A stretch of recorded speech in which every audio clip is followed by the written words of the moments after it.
Morning for you. Our conversation about a revisionist history of loving men by Lena Ziegler is going to be about sexual violence. And so, because these subjects are going to come up during our discussion today, I just want you to be aware in advance and choose to experience this in a different way. Know that there will be a full text transcription that is coming in a couple of weeks.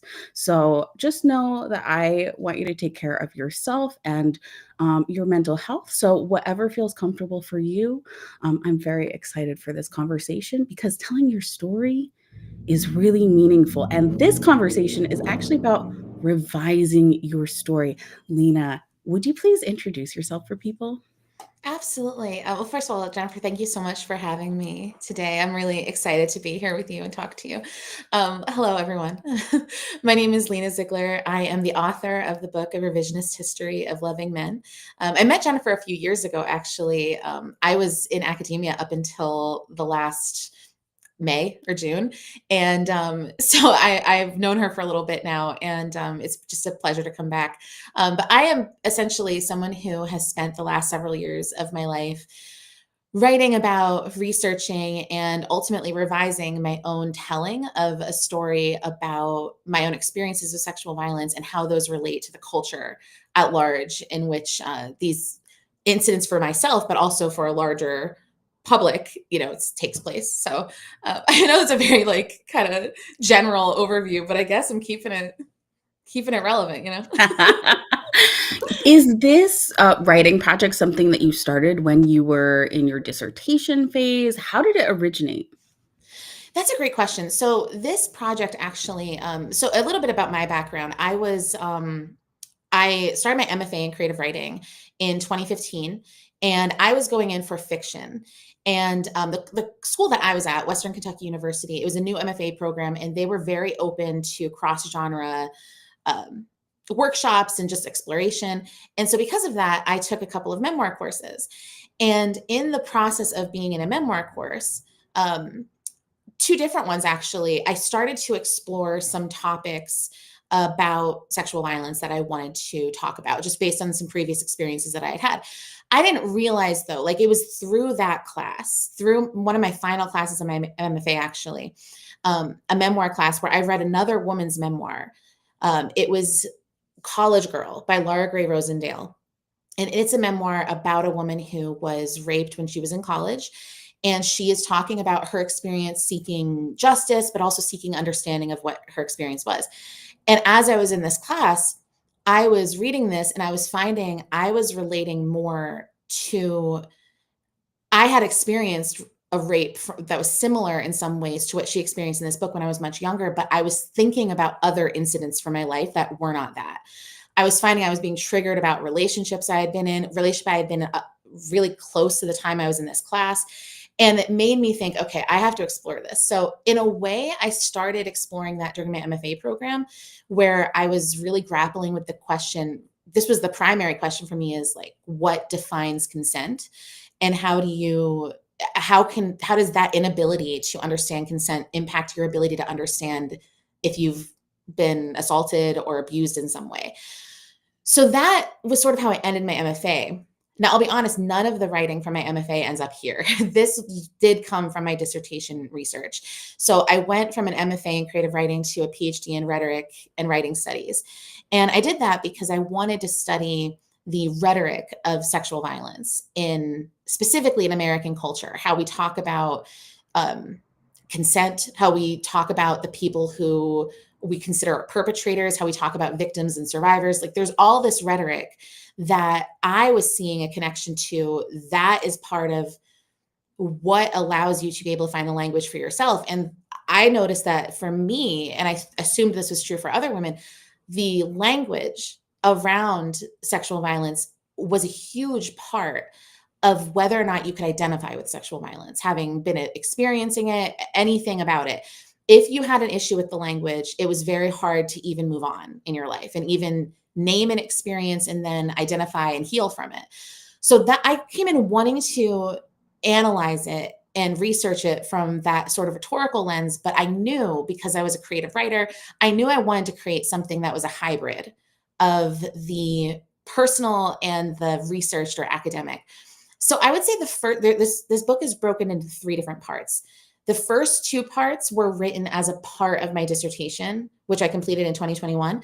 The third part I wrote in 2024, and that was revisiting the entire conversation at that point. So the structure of it is that the first and second part are both a braid of academic and personal writing and reflection. It kind of gets increasingly disjointed as the book goes. It's meant to sort of reflect my experience of understanding. But then the third section, I had this idea that if I could revisit every single place I have experienced some kind of a violence in my life, that I would be able to heal from it. And I loved the idea of this beautiful, victorious, full circle narrative that presented me as this like healed woman. And when you read it, you'll see I had a very different experience with that. But so it really spans the course of my first initial forays into understanding that I needed to research sexual violence, which was probably 2017, to the completion of my dissertation in 2021, and to the following completion of this book, which was 2024. So it was a long span of time, but it sort of reflects my personal journey as well in that sense. I would say that the hybridity of your text really worked for me as a reader. And I was surprised by that, because I think when I invited you on the show, like, I knew what your book was about, but experiencing it, I think part of me wondered as a creative writer, like, if I tell my own story, which is quite dark as well, how will that affect other people? How will that affect readers? Is the reaction or reading experience for them, is it going to be as negative as it felt for me? And what I recognized in the reading of your book was how healing reading your experiences along with the research that you did was for me. I was very surprised that despite what you describe as disjointedness, like, I couldn't put the book down. I read it all in one sitting. Oh my God, that's so awesome. I literally opened it and I sat on the couch next to my husband who was watching TV, and I read the entire thing, and I was like crying. And at the end, I was like, oh, that was so good. And not only was it so good, but I feel like there's so much more space in the world for this kind of revision of our own history. I think that when we were chatting about what to name this episode, we switched it from writing your story to revising your story. Tell me a little bit about revisionist history. Tell me about that. Oh, first of all, thank you so much. I am so happy to hear that that really touches my heart, because in writing this, I mean, like I said, I had read a book from someone else that was really, it sort of triggered me to do this work to begin with. And so it really makes me happy that for somebody who has their own kind of history that may connect in some ways with the themes I talk about here, like, I want this book to exist for anybody, but I really want it to exist for people who don't know how their story, if it's been represented the way that makes sense for them. And so I'm just like really happy to hear that it affected you that way. So thank you for sharing that. So the revision aspect of this is really important to me. I guess just to make it as simple as possible, in my experience as someone who is, spoiler alert, I've had many different experiences of sexual violence and sexual abuse in different relationships and dynamics in my life. And I, for a large portion of my life, did not qualify them as sexual violence or sexual abuse because I saw myself as being to blame for them. And that result was I didn't feel comfortable blaming another person or assigning blame to somebody if I had so much that I was responsible for. And so part of returning to this and realizing, like, okay, maybe there was something else going on here. Maybe I'm not just like this foolish person who allowed myself to get in these bad situations. Maybe I'm a person who there's a reason for this. And maybe the reason will allow me to revise my own personal understanding, so that I am no longer blaming myself for something that I could. I mean, a theme that I come to at the end of the book is that a lot of this was inevitable. And by that, I do not mean that sexual violence must be inevitable. I mean, for myself, given my upbringing, given who I was, given my experience, given the culture I grew up in, given everything that's normalized, it was inevitable that I would make decisions that put me in positions in which I would be harmed. And that doesn't mean it's my fault. It means that there are a lot more considerations for how we end up in those places than simply, oh, you made a wrong turn, you know? So for me, Right. revising my history is the most empowering thing I can do. And it kind of goes along with this whole premise of revisionist history, which is that when you return to you can return to something we have had a previously established understanding of. This could be a world event. This could be a cultural history. It could be an individual history, but you return to something you had a view of and you thought you understood. And with new eyes and new information, you revise your understanding of it. Because history isn't something that just happened and then it's over. History is narrative. History is the narrative that is put forth. And so if there's a culture that is, putting forth a certain type of idea of what a history is, it's not because that's just like fully factual. It's because the people who authored that history had a voice. And so revising it is kind of opening up the authorship to some degree. I hope that makes sense the way I explained that. It does make sense. And I feel like it's a very thoughtful community approach to creating history and recognizing history and giving voice to history. I think these are things that writers consider often and academics consider for their scholarship, but a lot of people don't consider for the personal stories that they have that really matter for the world. How did you know that this was something that you needed to share? I know you were prompted by the book that you read, but I'm curious, getting inspired from something doesn't equal the motivation to sit down and do all the writing. So what made you know this is something you had to do? That's such a great distinction, I think, because I'm inspired all the time and do nothing with that. So that's a great distinction. I will honestly say what I've heard a lot of other people say, but this is true for me. I had to do it. The best way I could describe it is that I was in like a decade of crisis personally, where my entire life and my sense of self, my identity was being unraveled and honestly, I destroyed. And I felt I wouldn't survive if I did. I mean, emotionally, physically, I did not think I could survive some of the things that I was going through.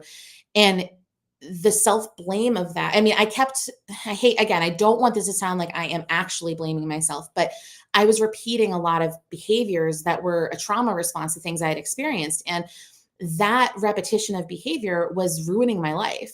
And I was stuck. And so it wasn't so much that it inspired me, that book, it's that it jolted me awake. And it made me think, oh my God, it's kind of like in a bathroom mirror, like wiping off the fog and seeing yourself clearly. I was seeing something clearly or beginning to that I didn't even know was there. And so it was almost like I had to uncover it. And I had no way of processing that outside of writing. I'd never written anything like this in my life prior to that. I was a fiction writer. So I had never written memoir. I had never even attempted to blend anything, like a blend genres or anything. But for me, I thought I can't do this without understanding the topic. So how do I interpret the research I'm doing? And I was reading articles about things, I'm talking like academic journal articles and books and things. And I was just like, I don't agree with this full study they've done. I don't agree with it because it offended me or it made me uncomfortable. And so I had to contend with what's that doing to me? And I had to find a way to because you can say you don't agree with something, but facts are facts, and studies are studies, and I respect that work. But I realized I didn't agree with things because it made me uncomfortable. And that made me have to, I can't stand not understanding things, and I can't stand not being understood. So the combination of that made me think, okay, I really can't survive unless I write this.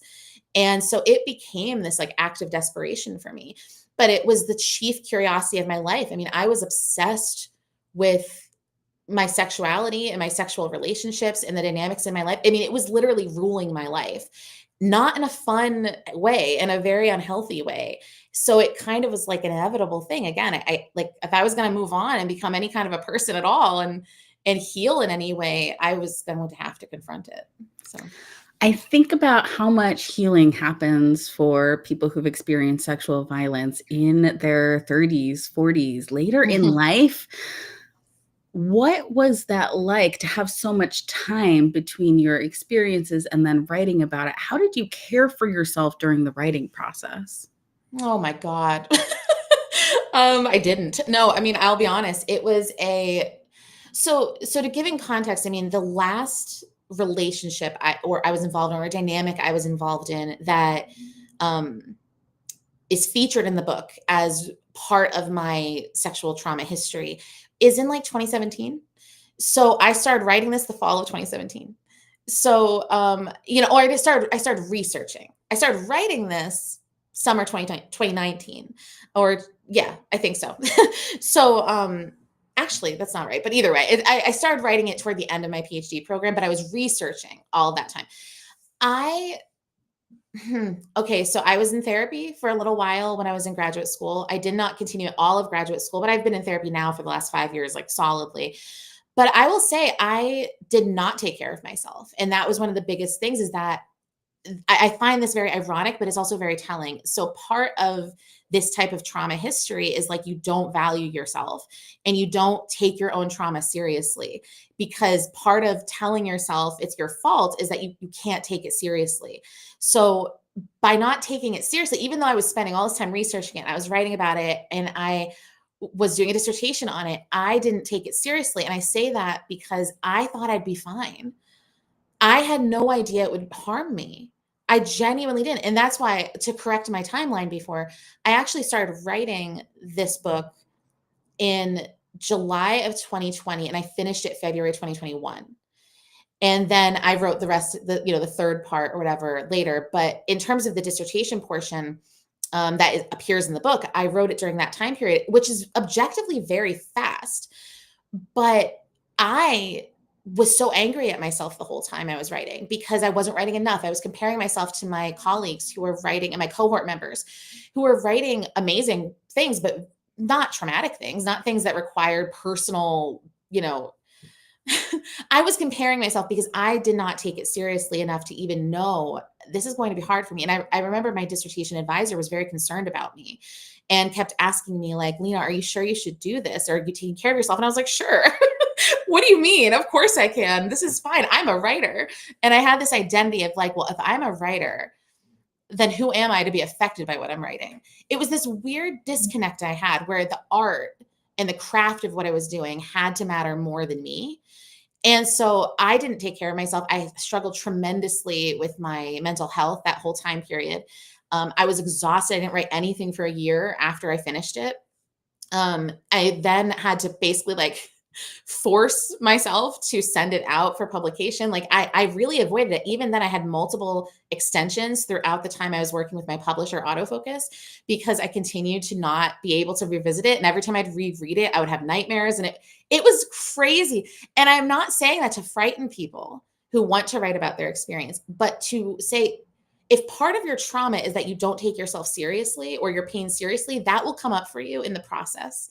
So you have to recognize that it's going to be hard, and that you should give yourself the space and recognition that it's hard. And if you find yourself not taking yourself seriously, maybe take a step back and give yourself time to breathe. I am so glad that I did what I did. I'm glad that it was my dissertation, and it kind of forced me into this timeline to finish it. But it's not something I necessarily recommend, because you can't heal on a timeline, you know? So, and that was what I think I had expected, and Right. Because it's almost like as a writer, like you're able to set these parameters and these, specific, I'm going to work on this and then I'm going to work on that. Like you can create all of these structures to help yourself write, but that doesn't help yourself heal. absolutely. And I mean, if part of what you're trying to do, like I had this preconceived idea of like, okay, if I'm going to revise my history, if I'm going to present this as a revisionist history, and I want to present myself as this person who has healed. And now you've read the book, so you understand now that's not the reality. It's not the reality. And so it kind of also represents how, as you go through the process of writing anything, whether that is fiction or memoir. I mean, you think you know what you're trying to write when you write memoir, and you sometimes are shocked by what happens, you know? I feel like one of the things that I really liked in your book was how open you were about how visiting the past locations of trauma for you didn't have the result that you were initially hoping for. And so Mhm. I'm curious, for anyone who's considering a journey like that, do you have any recommendations for them? Because I took a journey like that myself last summer. Really? Yeah, Oh it my was gosh. the first time that I had been back to Massachusetts to visit my hometown. And I mean, I saw family friends while I was there, but my parents passed before I went to college. And Oh, so sorry. I didn't have a lot of reason or financial resources to go back often. So this was my first time going back in many years. My godmother had invited me back so many times. And part of it was that I couldn't afford it, but also I felt like I may not be ready to revisit the trauma of actually being in those locations. Like, I didn't know if I Mm, was ready.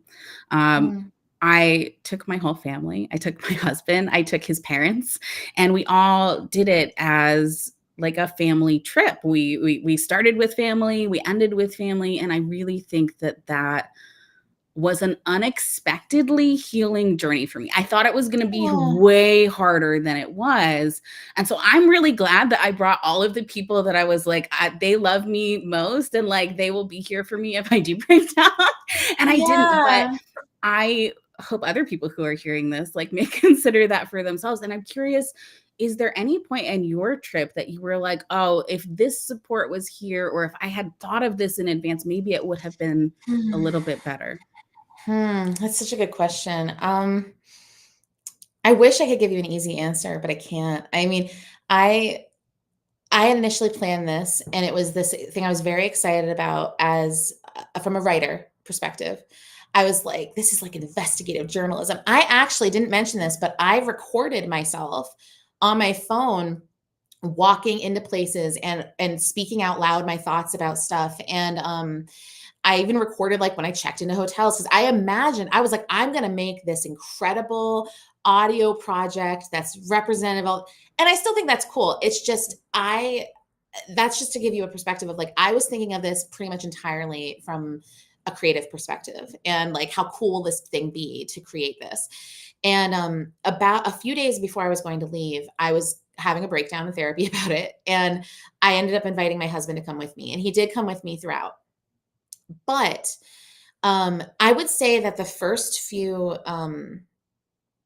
so here's the thing. It depends on who you are and it depends on what your trauma response looks like. I have CPTSD and I have a lot of symptoms connected to that will sometimes lay low, but they erupted during this trip. I mean, truly erupted. And my very first night when we weren't even in the state that I was going to, we were halfway there. I had horrible nightmares and I couldn't sleep. And I have a lot of physical responses to PTSD also. So I'll have like my knees will swell and my jaw will hurt and I'll get headache. Like there's all kinds of things start to happen to my body. And I immediately they were happening. I was like, oh God, we're not even there yet. And like, what am I gonna do? I would say what was amazing about the trip was that several locations were surprisingly good. I felt like free when I visited certain places. Like, okay, these are now places I can return to again. These are places where I am recovering memories of positive things that I had blocked out along with the painful things. So that was this amazing reclamation for me. But then there was one place in particular I went that was horrific for me. I mean, I had some of the worst trauma response I've had ever. And I was desperate to leave. And I vowed I will never return to that place. And I don't know that I won't because now I'm talking about going back again. But I guess I would say I brought my husband. There was only so much he could do. He was a wonderful support system. He knows the stories, of course, but there was only so much he could do for me. I brought a pillow that is very meaningful to me. I brought a little stuffed animal with me, very meaningful to me. They helped me when I was in my hotel rooms and under blankets and like struggling, but I was still on my own. And I think that what it did for me was what it affirmed for me is that trauma, you can have so much support, but it's ultimately I say this in the book, it's not your fault, but it's your responsibility because it's not your fault that you're in a position where you're this harmed, but you're the only one that can do anything to do it, to heal yourself. Literally, you're the only person. And so I felt that very strongly on that trip. Like, I have an amazing husband with me. I have my pillow and my stuffed animal.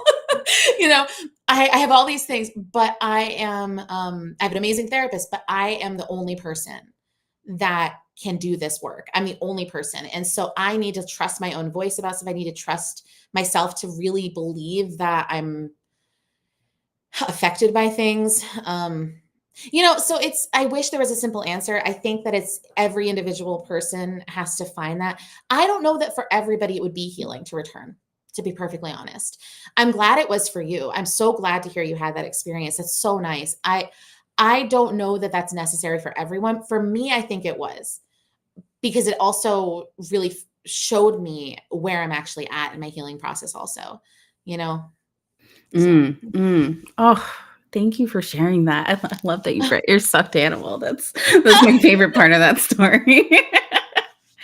I was Oh. like hiding my stuff as I would walk into these hotel rooms. I was like, because I was just like, I have this big pillow and this stuffed animal, and I'm like, it was needed. It was needed. It was It was needed, needed. 100%. Yeah.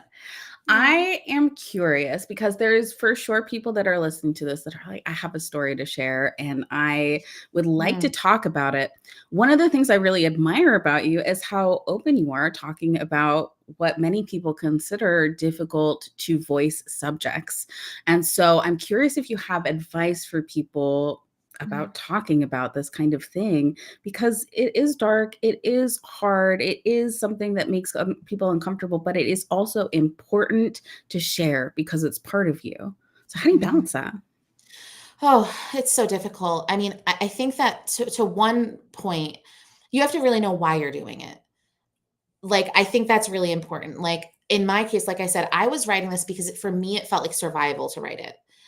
It genuinely did. And for me, and I think this is the case for a lot of people, but I'm only speaking for myself, almost no one in my life knew about any of this until they read the book. So, like, my family members, my parents, a lot of my friends, they knew, okay, Lena has studied sexual violence. She always said that she was using memoir in it. People had some idea, but nobody really knew. Nobody really asked. Um, and so I think that when I look at the actual writing I was doing here, I think along with feeling like I needed to understand what I was writing about, I feel like I needed to be heard. I felt like I needed a place where I could be all the things that I was, that like, rather than having to hide all the time. Because like when you walk around with different types of trauma, I talk about this a little bit in the book. There's times you feel like you're this like ugly monster because you have all this ugliness inside of you. That's how it feels, I mean. And so when you walk around carrying that weight all the time, I think you want to feel like, okay, I'm just going to put it all out there because people need to recognize what I actually am. And that is coming from a good place and a bad place sometimes, but I would say that that was a big genesis for me writing this to begin with, was like I needed to put voice to it because no one even knew these things had happened to me and that I had been a part of certain things that I was a part of. And so that was really important. But I would say it's really important to, well, I've said this a couple times already, but to not value your art, your artistry over your humanity, to recognize that you're limited, that you have limitations. Also, this is very important, to not publish it until you're really okay with the story you're telling. And that's not about changing the story. It's about being okay with the way you're framing your story. Because I will give the example when I first started writing about sexual violence during my master's program. So this is not any content that is revealed in the dissertation or in the book ultimately. But when I was writing about it in my MFA program, I was writing things that were very true to my experience, and they were good, provocative pieces of writing. But when I reread them, I feel deeply sad because they show how much I blamed myself for things. And if Oh, I had, yeah, it's painful to see that and to see your own processing in real time. So if I had published some of those things and I had to live with those being out there while trying to tell this story this way, it would be very difficult for me. And so I'm glad that I kind of held back a little bit. I think it's important that you're able to live with what you put out there, because you are going to evolve in how you think about your life. And whether or not you're ready for that is only something you can determine. And I don't think that's based on age or anything. I think it's based on your personal growth and wherever you're at with that. I had a real challenge initially thinking about my family reading my book. And I mean, I'm still challenged with that, to be honest. But I came to this conclusion about a week before it was published, so pretty recently. But I came to this conclusion that if my it was time to be known. It was time to allow myself to be known and to not worry about judgment or ridicule or any of the negative things that I was imagining could happen. It was time to be known. And I didn't feel that way a year or two ago. I did not feel it was time to be known. I didn't want to be known by my parents, a year or two ago. So I think that for me is, it's like, you have to wait, I think, until you're in a place where you're okay within yourself, so that when people read it, you can handle whatever that response is.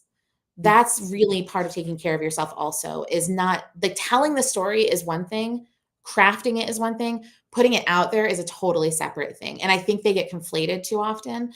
So I'm sorry if that's not, I would love to talk about that more on a craft level also, but I just I feel like I needed have to that. say that part. Did you?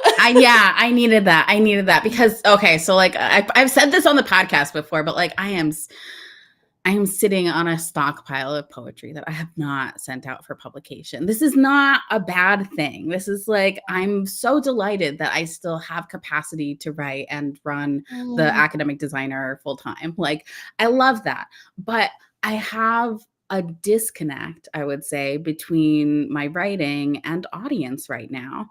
I'm a huge mm, fan of Glenn Gould, who's a Canadian pianist. And at a point in his life, he just like left public performance, and he was like, I'm going to mm, be in my recording studio, I'm going to do all these creative things, but it's not going to be what you guys want.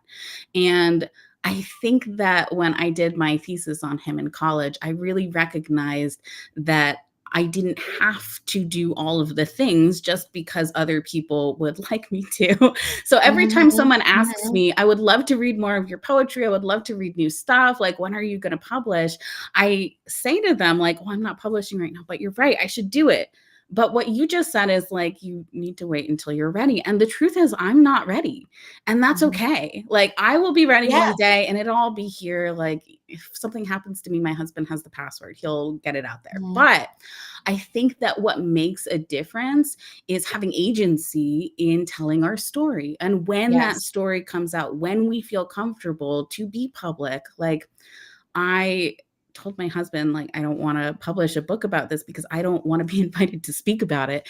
And I really like that Mm, you're open to speaking about these kinds of topics because they need to be voiced. I don't want to be the one to voice them. And so I'm delighted that there's people who are so thoughtful, not only about what other people might experience in the writing process of their trauma, but also in the sharing of it, in the mm, publicity of having your story be something that other people can experience and consume. And so I guess that leads me to my next question, yeah. which is, what is it like talking about the book? Well, Jennifer, I have to tell you, I mean, everything you just said, I resonate with very deeply, because I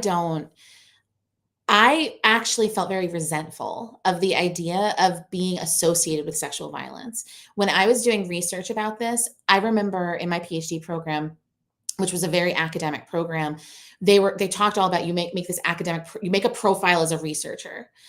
And I thought, I don't want to be known as a sexual violence researcher. I don't want these experiences. I don't want these. Can I curse? Sure. I feel like this is like the Tonight Show, no, I don't want this. Like, I don't want like these fucking men to be my legacy as a writer. That made me furious to think about. And so I actually did not feel comfortable with the idea of it. And I intentionally was like, when people would say like, "Oh, you're this kind of researcher," I was like, "No, I'm not. I'm not. I have all these other things I want to do. This is one thing I'm doing." And Ooh. it took me a while to get over that, to be honest, because I mean, like I said, I finished writing this in 2021, and then didn't really pursue publication until 2023. And then when I did, I developed more and I finished writing it. But I was very hesitant. I was very nervous about it.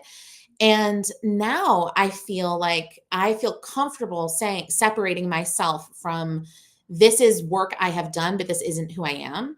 This is work I have done. And this is part of my story. But I will tell you, I will honestly say, and I still going to answer your question, but I will honestly say, since I've published this book, which only came out on September 30th, I have felt more desire to write other things than like ever, because it infuriates me, as I said, to think about my only book right now is a book about men who hurt me.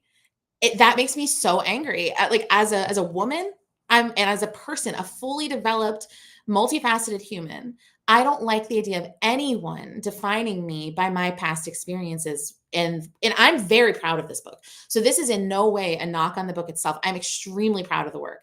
It's just that I don't want to be known as that. So I think that, like you said, you don't really want to be the voice. First of all, people always expect you to be. If you have been a victim of any kind of trauma, if you have any kind of past experience or anything, like, people want you to be brave and to talk out. And cool, but like, and that is helpful, but it's not fair to put that on people either.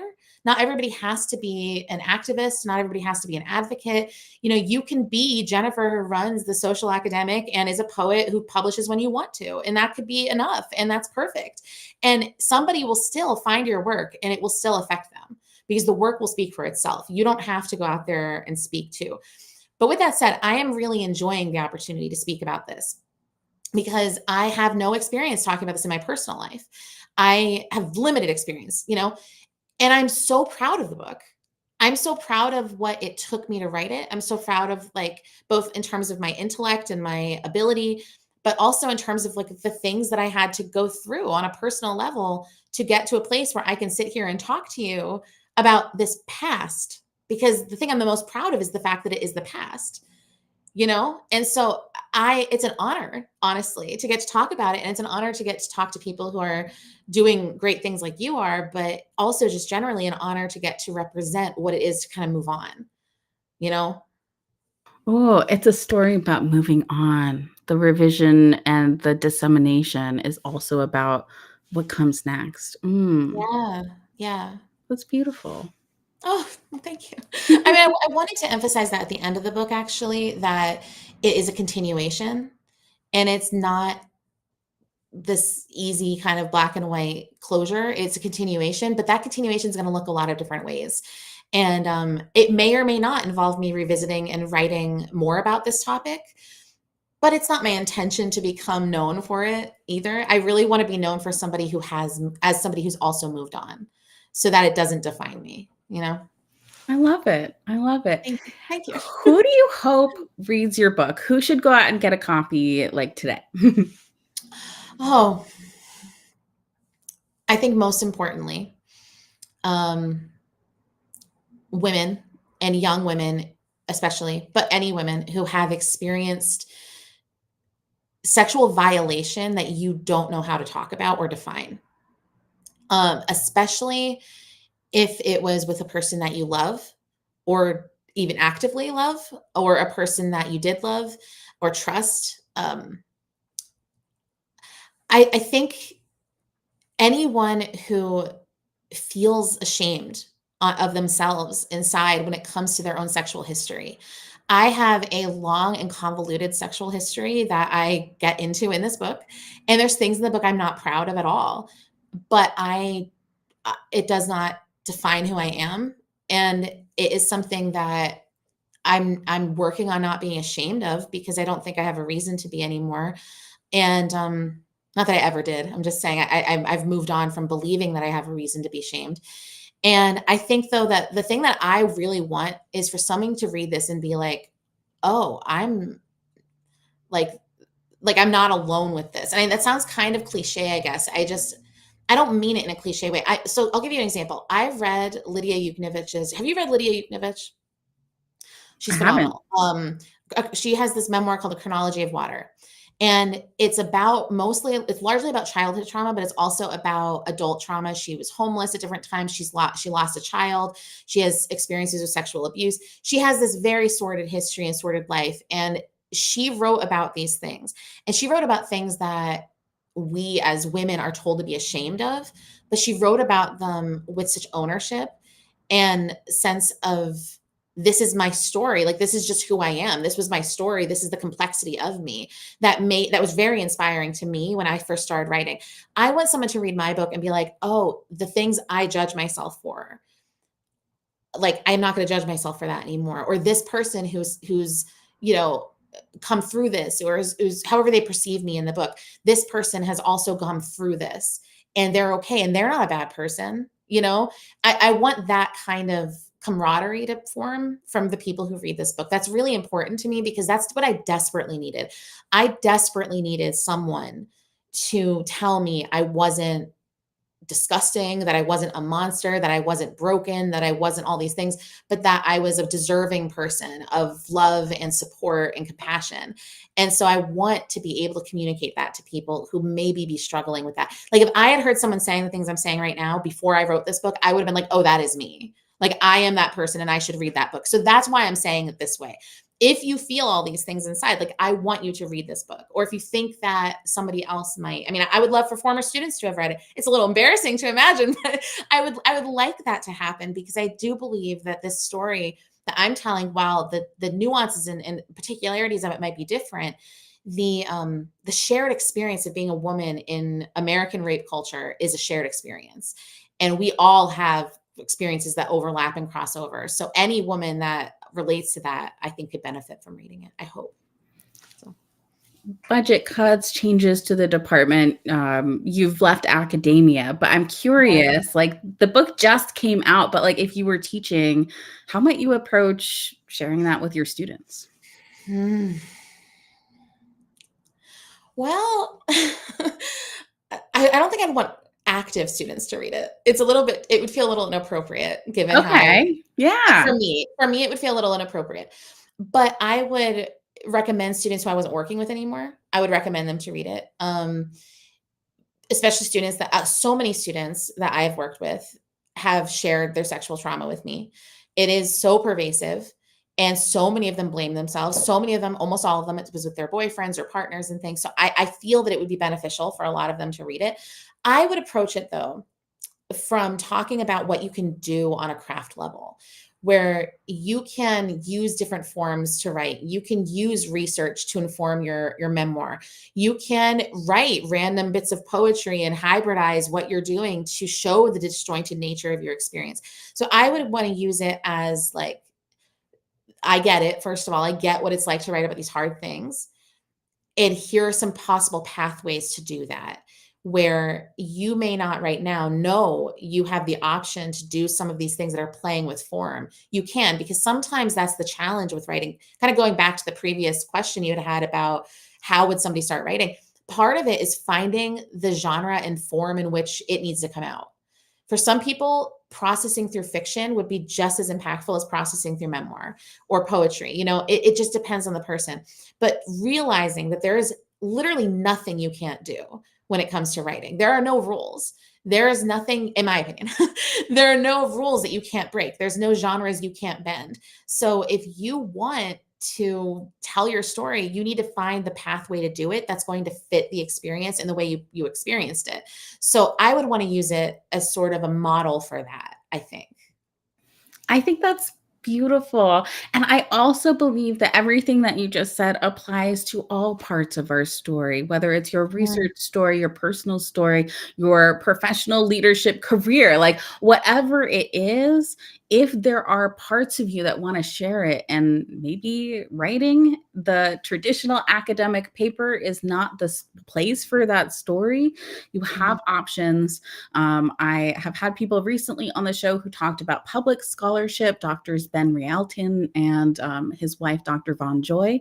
And I'm going to be mm, having Dr. Lisa Monroe on the show next week, in a couple of weeks. mhm, She's going to talk about public writing. So I just want academics, like, if you are in your faculty position, you know you don't have time to write a memoir or to create that long form content, but you feel like part of your story is missing and you want to share it, there are many options for you. And I want you to consider the imagination and creativity that went into Lena's story, because that was a new form of genre and like writing for her. You said you were fiction before, right? Yeah, yeah, I was fiction, and actually, I would say that, I was in, like I said, my PhD was academic. So everybody was writing more traditional scholarly writing. I was the only person in my cohort, but mostly in my program history. There's a couple of people that played with form, but I was the first person, to my knowledge, that totally exploded the dissertation format. And I got permission, but I also came in saying that's what I was going to do. So I came in and said, "This is my goal," and I was very lucky to be in a department that was very receptive to that. But I said, like, this is not going to be traditional. I can't deal with the traditional 5 sections of a dissertation. Like, I can't. Like, I have to do something different. And so I ended up having 8 sections. I used poetic inquiry. Something I didn't mention for my dissertation, actually, because it's not in the book, is I did community-based research where I interviewed women from the local YWCA that worked as victim advocates. And I interviewed them about their personal experiences with sexual violence that kind of led to their advocacy, but specifically through the framework of, like, something happened to you, but you don't really know what to call it. And these women who were highly educated as professional advocates still didn't feel comfortable naming their experiences as rape when they, in some cases, clearly were. And so I use this poetic inquiry form to break down the transcripts of my interviews with them to create mini voice poems. And then I analyzed the voice poems. So I did nothing traditional in my dissertation. It was a complete hybrid. I am so proud of it because it's like bizarre and strange. I'm incredibly proud of it. But the point more being is that there's a million ways to tell your story, and there's really no rules. So if you want to be an academic writer and can stick specifically to scholarly writing, you can. There's nothing wrong with that, and it can be very effective, but you don't have to. And you can totally break that mold. And whether or not you get permission to or not, there's a million outlets for more hybridized or creative ways to tell your story. And they certainly exist. So I hope people experiment, you know? Yeah, experimentation is fun. Lena, Yeah. thank you so much for coming on the Social Academic Podcast. Is there anything you'd like to share before we wrap up? Oh gosh, I just want to thank you for inviting me to be on this podcast. It's so wonderful to return and talk to you about this. I guess just thank you for the space to share it and talk about it. I hope that if anybody does buy the book or read the book, please feel free to contact me if you want to talk about any aspect of it, that whether that's the book itself, your own writing, your own journey. I would love to hear from anybody. I truly, truly would. So thank I you love for the it. opportunity to share. Yay. And we'll definitely set up a time to catch up more because I feel like we have so much to talk about it. And we're already at like almost 50 minutes. So I'm going to let everybody who's listening go. But thank you so much for being here. Lena, stay Thank on for a you. second and we're just going to wrap up. Absolutely.